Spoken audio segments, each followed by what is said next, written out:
Yeah, don't tell this team they've already won a banner and a second isn't necessary. They are full of dogs after they demolish Oregon. Let's go.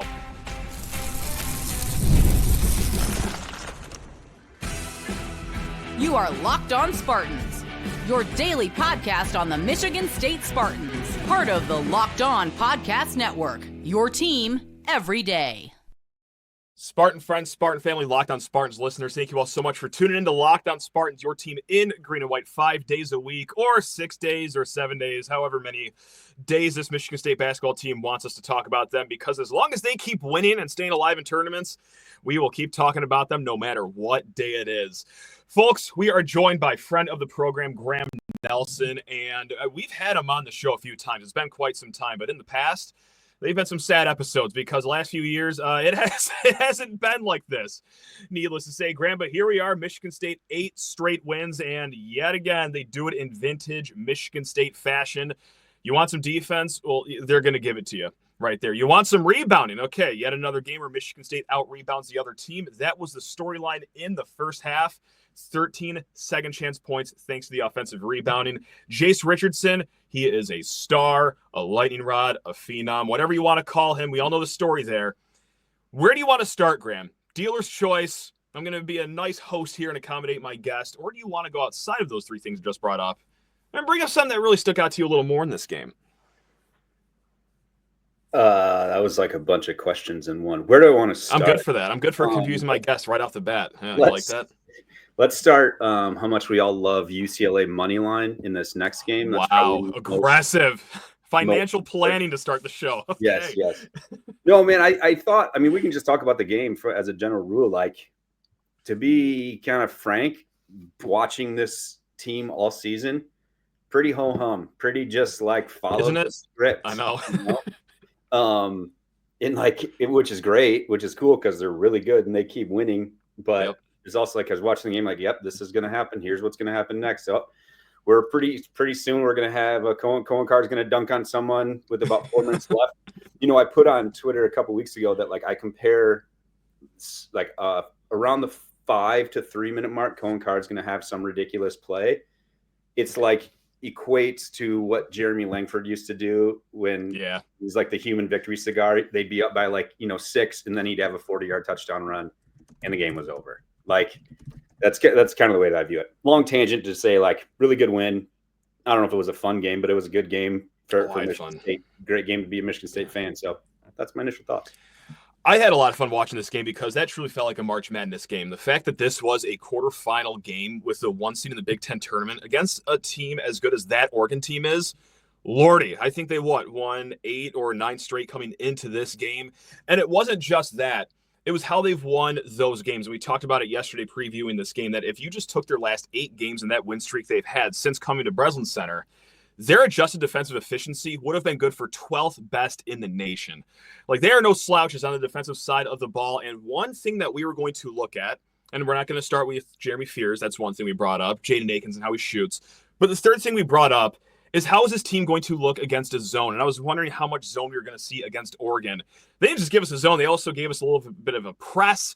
Like, it was a nice little dress rehearsal for a lot of different looks that you could see on a defense.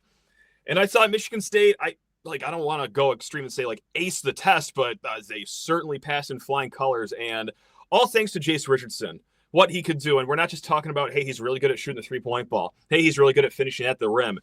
When he gets in these gaps, he's really good at deciding whether to shoot the ball, have that floater, or he is a tremendous passer. Like, I'm running out of good things to say about Jase Richardson because he is the full package. Whether it's shot making, whether it's consistency, whether it's defense, or what he exemplified today, his outstanding passing. That's how you break a zone. You just have Jase Richardson on your team, Graham. It's just that easy, it turns out. Yeah. Kid's dynamite, man.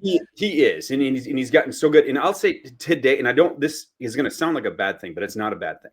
Okay, try us. This was the first time I've felt like I've seen Jase Richardson like almost press. Okay. Right. He took some shots that you're kind of like, normally you might kind of be like, those are interesting. But like, I think he's just kind of come to realization, like, hey, I'm the best player. I'm the go-to guy. My leash is pretty dang long. So I'm going to go try and get some that normally maybe I wouldn't take. I think it was the first time all season we saw that. And I think going into March, having him have that attitude is a good thing, right? Yeah. We want him to be aggressive. We want him to take some shots that are like, those are crazy, because he makes a lot of them. Sure does. Yeah. He makes a lot of stuff happen. So I thought, another really, really, really good game from him. Free throw shooting. Even from that's why he has to stay another year. He's got to work on his free throw shooting. Yes. That alone should get him back to East Lansing next fall. I like that. Yes, I should only be focusing on positives, but as you see here, as the Cedarburg High School assistant JV baseball coach, we only focus on things we can get better at. Yeah, man, I thought he was a really. I don't know, savior's the wrong word for this game, because he just played really, really well, and a lot of people played really, really well. But he did what we expect him to do, or what we've come to expect him to do, which leads us to another win over a good team, an athletic team, and a team that kind of, like, in the first half defensively they were not very good, and then just decided we're going to about the 14-minute mark, they said, hey, we're done letting you score. And it's always just kind of fun to watch them do that. It's amazing, their perimeter defense and how good they are, because in the second half, it was just, okay, well, whenever Biddle gets the ball, we're going to crash down on him, double team. He's going to want to swing it out to Shellstad, except one problem. He's already in a coffin right now, and he's going to be unavailable. So good luck picking any of these other three guys to dish the ball out to and have them score. Like, it was just magnificent what they opted to do on defense, because they have the luxury of doing that with how strong their guards are on defense. And I want to keep the conversation here with the guards, because let's talk about Jeremy Fears. That was the number one thing that was going to be different about last game against Oregon. He was obviously out sick. And we also said, well, this is one of the things that we want to see in the Big Ten tournament, whether it's 1, 2, or 3 games. How's Jeremy Fears looking? Okay, because these are big games, tournament games. It wasn't the greatest end to the season for him. It wasn't the worst. It was somewhere in the middle. But we're going to like to see our starting point guard actually have some solid moments here. I said, hey, I want to see him look assertive like he did at the beginning of January. I don't know if he just took a backseat because, tired late into the season. This is the longest he's ever played in his college career, of course. But I think he aced the test right here. 11 points, 5 assists, just 2 turnovers. And yeah, he stayed calm, cool, collected the entire game. He was a really good orchestrator of the offense, no matter what Oregon was throwing at them. He even calmed down Tom Izzo a few times here and there. So, it was just a magnificent showing from Jeremy Fears. Again, one game is a microscopic sample size, of course, but I'd rather see that than anything else that we've seen in the last few weeks when things weren't going good for Jeremy Fears. So I just have to give him a lot of dap here. He's the second MVP behind Jace Richardson, in my opinion. Yeah, I mean, I think you could even, if you want to argue for argument's sake, say he was the MVP of the game. That was his best game. Let's do it. I think it's the best game he's played in a really, really, really long time.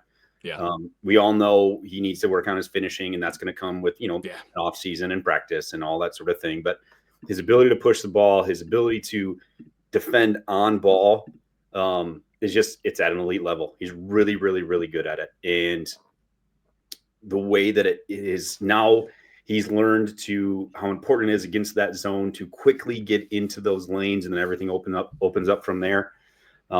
He's just a really, really, really good game from him. And once that kid figures out the finishing piece of it, he's going to be, if you think about the trajectory of Tom Izzo point guards, this is what's going to happen, and he's going to end up being one of the best that's ever come through here. Certainly. And that's a very, very tough list to make, but he's certainly going to go on it if he does that. So.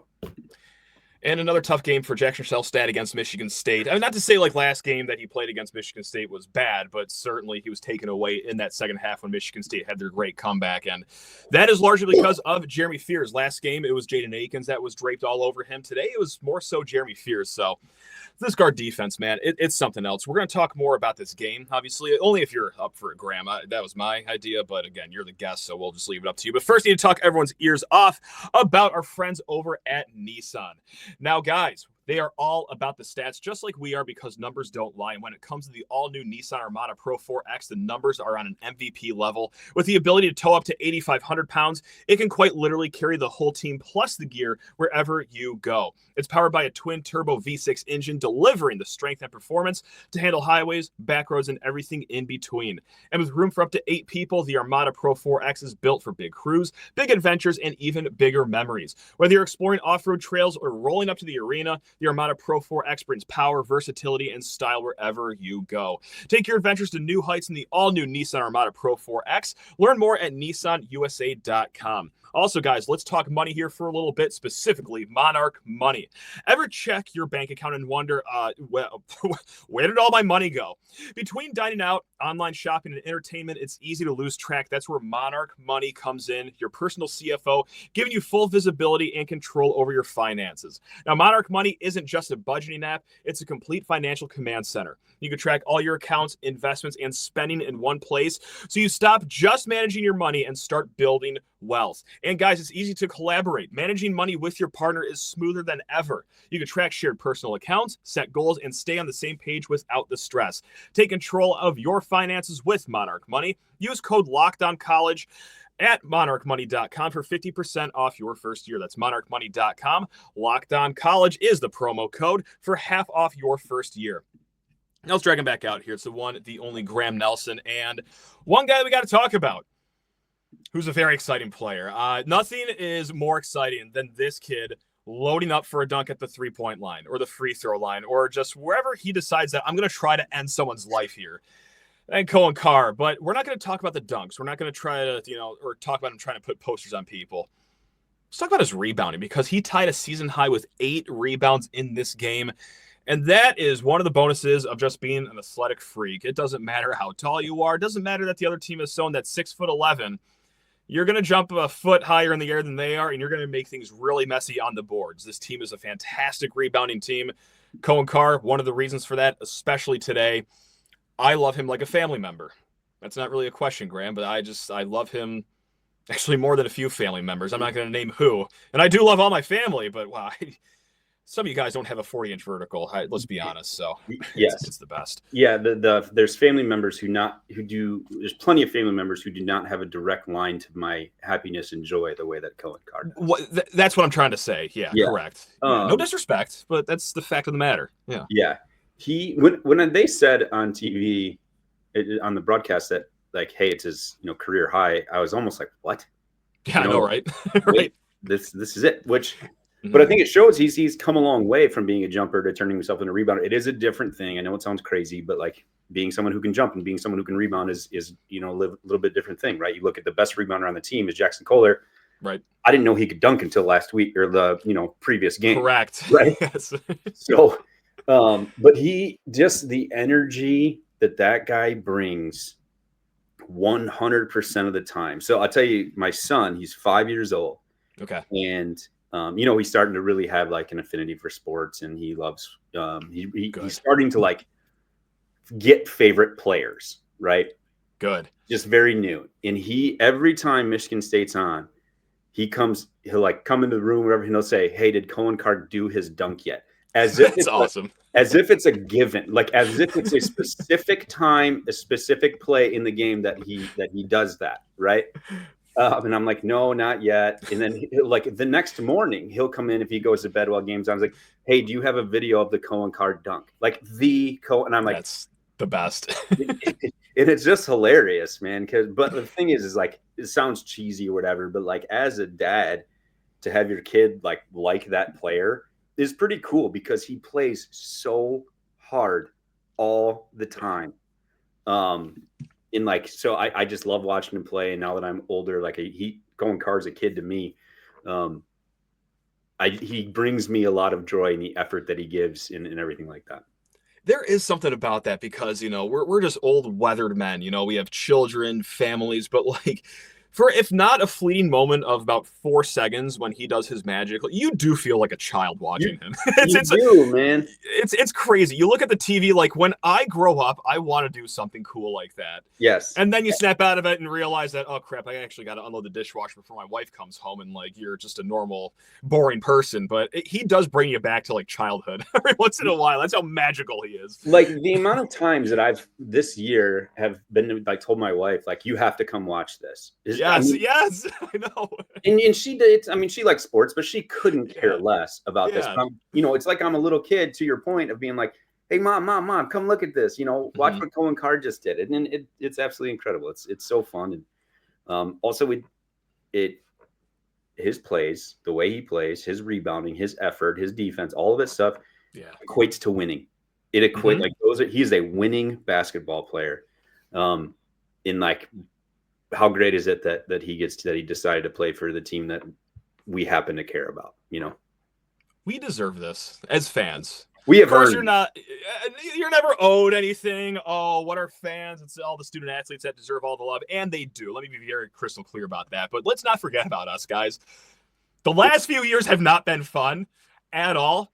So instead of watching someone wear the number 11 jersey, roll his eyes on the bench in a Big Ten tournament game as they are losing yet another game in horrendous fashion, I'm watching another 11 just do magic out there. I'm watching a guy throw down a thunderclap dunk and not pimping it, but being the first one back on defense right after that. Like, this team is just special. It's magical. They make you think of those like early 2000 days or even like the 2010 days. Like, it's just a harkening back to Michigan State basketball that we have loved, and we have earned it, Graham. We've deserved it. Think about us for a second here. Let's go. You are absolutely right, man. But in like to your point, they are one of the most likable teams on the planet. Yeah. That I've ever, like, in any sport, right? They're but even a guy like, you look at Jaden Akins, who hasn't had the year offensively that a lot of people expected, including him. Yeah. But you can't help but love the guy because he plays, he plays so hard defensively. He's a monster. He's starting to figure it out right now, knock on wood, in terms of the past games. And like everyone, you even look at, you get frustrated with Cooper at the beginning of the year because he wasn't playing. Well, dude, that guy's a monster now. And he's just unbelievable. And then you got Trey, who, is Spartan God right now, and will be for everything that he's done. I bought the sweatshirt. Good. Bought his sweatshirt because you have to. He was terrible today, but I'm not gonna be mad at him. Don't worry about it. It's fine. It's all upbeat. I'll actually edit that part out. Don't worry. Okay. But he was bad today. Just FYI. That's okay. It's he's due for tomorrow. Then that's what that means. Yes. Yeah. Oh, on that note. Okay. I want to talk about Shellstad for a second. Please. Okay. Floor's yours. I've heard, and this is a testament to Fears and the rest of the defense, but I've heard all year, how that dude, because he made a couple long threes, and I've heard the phrase, he's not scared, multiple times from this kid this year. That dude was afraid to do anything today. In the second half, I saw it especially too. He had a wide open three, and I already put my head down to start folding laundry, and then I look up and wait, why is he in the lane taking a contested floater right now? What's going on? This man is shook. What's going on here? His boots, man. That guy, he wanted nothing to do with today's game. Absolutely nothing to do. I can't blame him. I know. I would too if I had to be defended by these guys for 40 minutes. It's understandable. Yeah, not fun. And here's the thing: is they play their ass off, they shut you down, and then they tell you about it. And you're like, and all you can do is just eat it. You can't do anything. You just got to wear it. And that, if you're a Michigan State fan, is so cool and so fun. And if you're a fan of the opposing team, that must suck. Oh yeah. It's like the equivalent in football of the team just handing the ball off, running 7 yards at a chunk over, and there's nothing you can do to stop it. That's a really good point, because what is more maddening as like a basketball fan than watching another team grab an offensive rebound and then, of course, convert it into points? I can't think of anything. And like, how many times have Michigan State done that to other teams this year? Like, that they are responsible for a lot of punches in the drywall or coffee mugs thrown at the television. Like, it's got to be just so infuriating watching your team play against Michigan State, especially if you're in Oregon's shoes, because I came out of that first half very like the opposite of the first half against Maryland, which is like, wow, both teams are really playing bad. No, I thought both teams played extraordinarily well, especially with how good Oregon plays defense. And they did play good defense. But what is the difference there is that you're grabbing 6-7 offensive rebounds in that first half and filling it up with 13 points. You're stealing possessions. Yep. That's how it's done right there. That's how you counteract a good defense. Yeah. So It's amazing to watch. I love talking about this team more than anything. I know. Me too, man. So if you look at like, Oregon shot a better percentage than us. We only took one more shot than them. Wow. Odd. Wow. That's surprising. Okay. That's good box score reading right there. Yeah. They went 4 of 19 from 3. Do you know what Michigan State went? I'm looking at it right now. Okay, so 7 of 15, Yeah. which is Yeah. like, bless our heart. I mean, but they were all really good shots, right? Yeah, sure. Right. Like these are the shots that they've been taking all year, and they happened, and they were missing them early. Yeah. For 87% of the season. Still early. Yeah. And now they're starting to make them. Like, stop. I can't do this right now. Like, looking at it makes me like too excited. That's what I wanted to end the conversation on is what else do you need to see, whether it's just one more game in this tournament or 2 games? Because we did talk about, hey, I want to see Akins specifically shoot a little better here, which he has the last 3 games of the season. But I also did say, as a team, if you take the last 5 games for Michigan State, they're shooting the ball at just under 35%, which is like just a tick above average. And that's all that we've been asking for this whole season. Certainly 45% like they've done today. That's elite shooting. Yeah. We're not asking for that the entire game, but like if they have another game where they go out and shoot, let's call it 39% from 3, like I'm about to collapse just talking about it, Graham. Yeah. I mean, but it's been coming. It's been coming the past 2 weeks. It has. And so excuse me. Battling a little cold here like you, but yeah. No, this is both our flu game right now. That's okay. We're doing it. I'm not overly surprised because they have, like, we've heard people talk about it all season. They have historically, like, they're not great shooters, but they are good shooters. They can go through streaks. At some point, this 3% mark is going to get over that 30%. It's just going to. It has to. There's no way that it can't, unless everyone has just completely changed their shot fundamentally, which they haven't. Mm-hmm. In terms of what else do I want to see? I don't know, man. They keep doing it. Like, we're getting greedy at this point. I will say, here's one thing that I would like. This team does have and I don't know whether it's a substitution pattern. I don't know, for whatever reason, there is a propensity at times to get up by 12, 13 points. I need you guys to bury them. Take that 13 and get it up to 24. Yeah. And make that kill shot. That kill shot, Yeah. Like Akins at the end of the first half. I mean, obviously Oregon came back to start the second half, but like I always feel like there's like a shot they could make that would just blow the roof off of wherever they're playing. Right. And so this is like so greedy of us to say like, oh, this is what else we're looking for. What a great problem to have where this is what we still need to see, but I get it. And also, like, maybe not have a 5-minute scoring drought every single game. I could go for 0 of those for the next few that would weeks. Be cool. That would be cool, too. Yeah. I also would love to see them, like, get up a really big lead. I sent you a message before. Mm-hmm. And I needed to talk about this because I'm, like, becoming the Xavier Booker defender. Yeah. Yes, you are. And I will do this. It was the best defensive effort he's had in his career, those 4 minutes that he played in the first half. I can get get him some 4 minutes and he doesn't play in the second half. That's been consistent over the past few weeks. Mm-hmm. I would love to have a lead to where he could get another 4 minutes in the second half, because at some point, this kid is going to be a very, very important piece to the Michigan State basketball team if he chooses to stick around. Of course. And that light, you can see it like flickering. The defensive things come in. Today they ran that play to get him a 3 where he basically screens, rolls down the middle of the paint, comes back out on top of the screen. They run that play a lot for him, but Oregon stopped it, and instead of just firing, he took one dribble in, realized it wasn't there, reset. They ended up getting a bucket out of it. That is like, hey man, I'm starting to get it. I'm starting to understand what's going on here. And then defensively, I thought he was really, really, really good. So if I could get anything to, one, make me feel better about myself because I'm standing on this soapbox, it would be that. And I just think at some point during the tournament, he might be the dude that goes on a little, gives himself a 9-point run there in the first or the second half if we can get him some minutes there. Just a thought. I love that. Way to walk that off on the soapbox, defending Xavier Booker. Because, I mean, why not defend every single player on this team? They are special.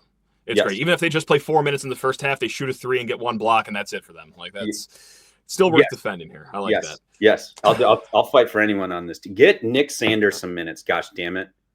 Well, I mean, he was ice cold in December, like cold-blooded, I mean, like in December. I This know. man couldn't miss a jumper. Like, if you need a microwave off the bench, yeah, get Nick going, man. Yeah. So, yeah, that's what we're missing here. Oh, man, how fun is this? Graham, thanks a lot for joining, man. We will be back tomorrow. I don't know if it'll be against UCLA or Wisconsin. We're recording during the game right now, if you guys haven't caught on at this point. But I'm also going to be very transparent. I don't know when tomorrow's episode is going to come. There's a very special lady in my life who is having a birthday very soon, and guess who decided to schedule all those festivities on this beautiful Saturday we're about to have tomorrow. It might be a late episode tomorrow for your boy over here, but guys, if you're interested, hey, stick around Saturday night, and then if things go well, once again Sunday.